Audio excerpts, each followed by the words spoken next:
दोस्तों, एक होता है पैर पर कुल्हाड़ी मारना और एक होता है कुल्हाड़ी पर ही पैर मार देना। इजराइल ने पिछले 1.5-2 महीने में ही 2 बार अपना पैर कुल्हाड़ी पर दे मारा है। यानी पहले उसने पता नहीं किसके बहकावे पर, क्योंकि अभी तक खुलासा नहीं हुआ, लेकिन लग रहा है अमेरिका के कहने पर उसने ईरान पर अटैक कर दिया। 10-12 दिनों तक ईरान ने इजराइल की हालत यह कर दी कि आज उसकी हालत कंगाली जैसी हो गई है। हालत बहुत खराब है। अब कितना ही खुश हो रहे, कुछ भी कर लें, बर्बादी बहुत है। इसी बीच एक और घटनाक्रम कर दिया, फिर से पैर अपना कुल्हाड़ी पर मार दिया। इस बार उन्होंने लेबनान पर अटैक कर दिया। मैंने आपको खबर दिखाई थी 3 दिन पहले कि जो हिजबुल्लाह के लड़ाके हैं वो दक्षिणी लेबनान और साउथ जो है, मतलब दक्षिणी लेबनान और उत्तरी इजराइल में तैनात हो गए। 10,000 लड़ाके जो एंट्री कर रहे हैं। इन सब के बीच उन्होंने बेरूत पर भी हमला कर दिया इजराइल ने। लेबनान और इजराइल का सीज फायर इसी बात के लिए हुआ था कि हिजबुल्लाह को सिर नहीं उठाने देंगे और इजराइल लेबनान छोड़कर जाएगा। लेबनान तो ये अपना रहा था, हिजबुल्लाह भी शांत था, लेकिन इजराइल ने ना लेबनान पूरी तरह से खाली किया और तो और हमले करने शुरू कर दिए। अब ये भारी पड़ गया है और इस कदर भारी पड़ा है, आज की जो तस्वीर दिखाऊंगा आप देखकर समझ जाएंगे। आने वाला वक्त इजराइल के लिए मुसीबत लेकर आने वाला। लेकिन मुसीबत सिर्फ इतनी भर नहीं है दोस्तों। मुसीबत यह है ये इनके अपने लोग इनके खिलाफ खड़े हैं, तो वहीं यूरोपीय यूनियन यानी पश्चिमी देशों ने एकजुट होकर अमेरिका का बहिष्कार करते हुए इजराइल पर प्रतिबंध लगा दिया। नमस्कार, मैं हूं प्रज्वल गौतम और आप देख रहे हैं टाइम्स एक्सप्रेस। शुरुआत ही मैं करने जा रहा हूं दोस्तों इस खबर के साथ। पहले वीडियो देखिए। इस वीडियो में आपको हथियार नजर आ रहे होंगे, कई लोग जश्न माफी चाहूंगा, लोग नजर आ रहे होंगे।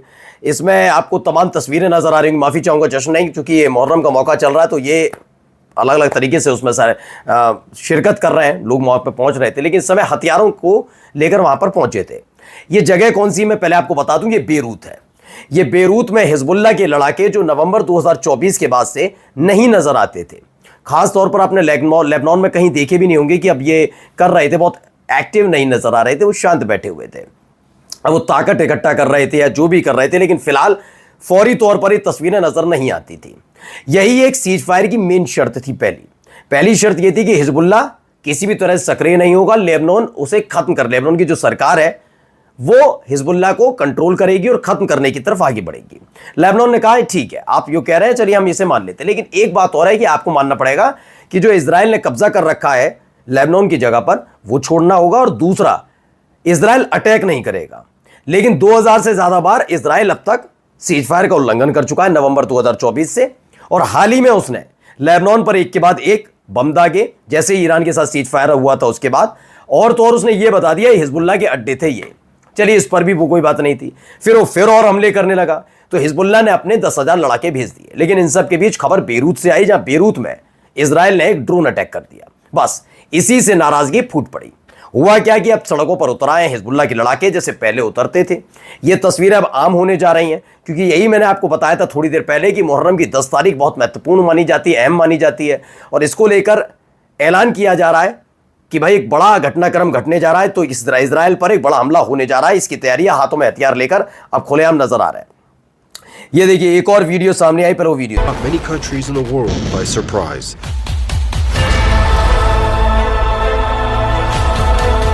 But as military experts and top brass say, this is only a tiny fraction of Iran's capabilities that have been unveiled.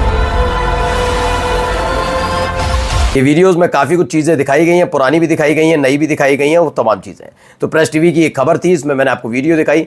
अब इसमें जो बताया गया वो पहले आपको बता दूं, युद्ध क्या कि सीज फायर लग गया, लेकिन इसका ये मतलब नहीं कि इजराइल ईरान कॉन्फ्लिक्ट खत्म हो गया।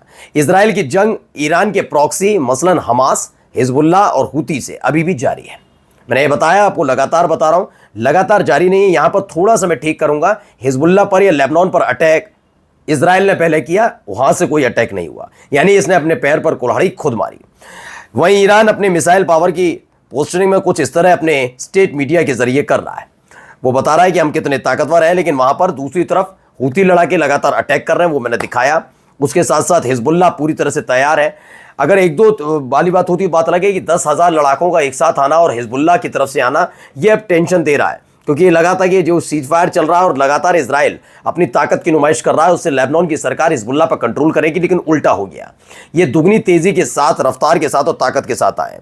वहीं देखिए हिजबुल्लाह ने रिफ्यूज कर दिया है। बार बार ये अमेरिका की तरफ से और इजराइल की तरफ से दबाव डाला जा रहा था कि जो हथियार छोड़ दें हिजबुल्लाह की तरफ से कहा गया ये तो हो नहीं से रहा।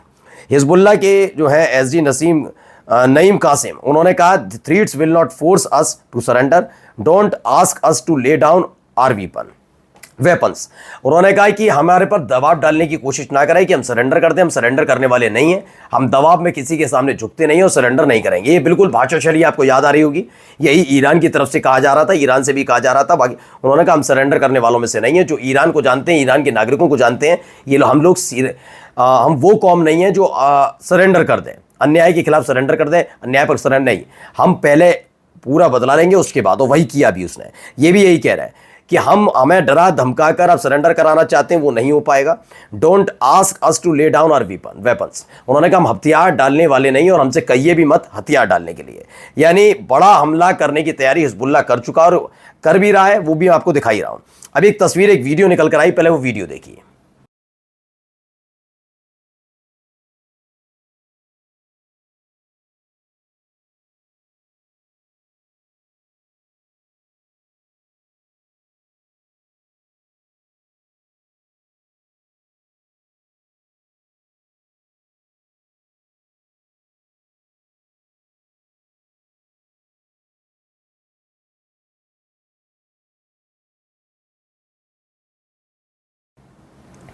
दरअसल सीज फायर की बात लगातार चल रही है कि सीज फायर गजा के साथ होने जा रहा है, वो कब होगा आगे पता नहीं है।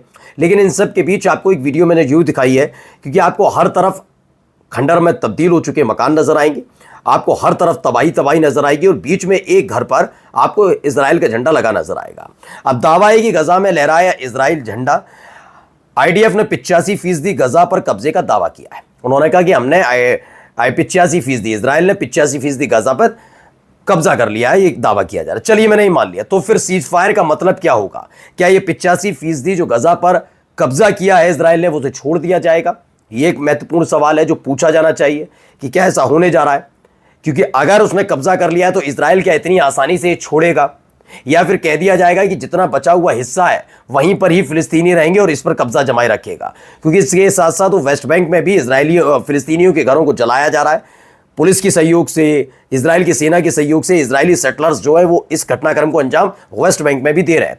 हाल ही में एक लिकुड पार्टी के मिनिस्टर थे, मंत्री, उन्होंने भी कहा था कि इस महीने के आखिर तक यानी जुलाई तक पूरे वेस्ट बैंक को इजराइल से समायोजन यानी उसमें शामिल कर लिया जाए, यानी कहीं बचे ही नहीं वेस्ट बैंक और वो भी इजराइल से कहलाए, इस बात पर जोर दिया जा रहा है। तो क्या होगा उसका असर, ये देखना होगा। अब आइए एक बड़ी खबर जो कंगाली की तरफ और ले जाएगी इजराइल को। कैसे? यूरोपीय यूनियन का मतलब समझिए वेस्ट बैंक, माफी चाहेंगे, जो पश्चिमी देश हैं उनका एक वो है पूरा यूरोपीय यूनियन में, कई देश इसमें शामिल है।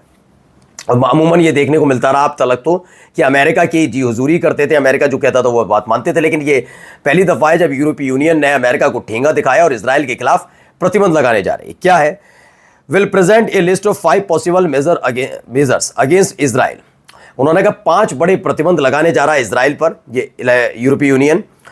जिस तरह का गजा के अंदर ये सब कुछ कर रहे हैं उसको लेकर इसमें क्या क्या रेस्ट्रिक्शन है कि ट्रेड नहीं करेंगे, इनके साथ व्यापार नहीं करेंगे, यानी कंगाल रहेगा, ये सैंक्शन है। और जो पॉसिबल आर्म्स एम्बार्गो, ये भी है कि जो आर्म भेजे जाते हैं, हथियार भेजे जाते हैं, ये तो यहाँ से तो भेजे ही नहीं जाएंगे। कोई अगर उनके रास्ते को, उनके समुद्री रास्ते का इस्तेमाल करके भी इनको आर्म भेजेगा तो वो भेजने नहीं दिए जाएंगे। यानी एक बड़ी मुसीबत टूटने जा रही है नेतन्याहू पर, इजराइल पर। अब आइए खबर आई रशिया से, रूस से। रूस ने ईरान को Su-35 दे दिया है। यह कहा जा रहा है कि Su-35 भेजे गए। इससे पहले चीन ने 40 J-10C के लिए ईरान के साथ गठबंधन हुआ है कि समझौता हुआ है। चीन अपने J-10C दे रहा है, जिसमें से एक पहुंच गया है ईरान के पास, बाकी मिलने बाकी रह गए 39। इन सब के बीच Su-35S भी दे रहा है ईरान को रूस। और खबर एक आखिरी जाते जाते आपको मैंने अजरबैजान की खबर बताई थी, खबर निकल के आई थी कि ईरान और इजराइल के बीच जब संघर्ष चल रहा था तो सीधे सीधे पश्चिमी साइड से ईरान पर हमला नहीं हो रहा था, बल्कि उत्तरी इलाके से भी हो रहा था। इसकी जांच की तो पता लगा अजरबैजान ने अपने एयर स्पेस का इस्तेमाल इजराइल को करने दिया हमले के लिए, ईरान पर हमले के लिए। तो इस पर ईरान का गुस्सा फूट पड़ा है वो अजरबैजान को टारगेट पर लेने के लिए तैयार है। इन सब के बीच रूस ने आर्मेनिया में अपनी आर्मी उतार दी है। यूक्रेन की जो मिलिट्री इंटेलिजेंस है उसका मानना है कि अजरबैजान के साथ जो विवाद चल रहा है, अचानक से आर्मेनिया में रूसी सैनिकों की आमद ज्यादा बढ़ गई है। यानी पूरा मिडिल ईस्ट इस समय संकट के घेरे में है और केंद्र बिंदु है इजराइल। नमस्कार।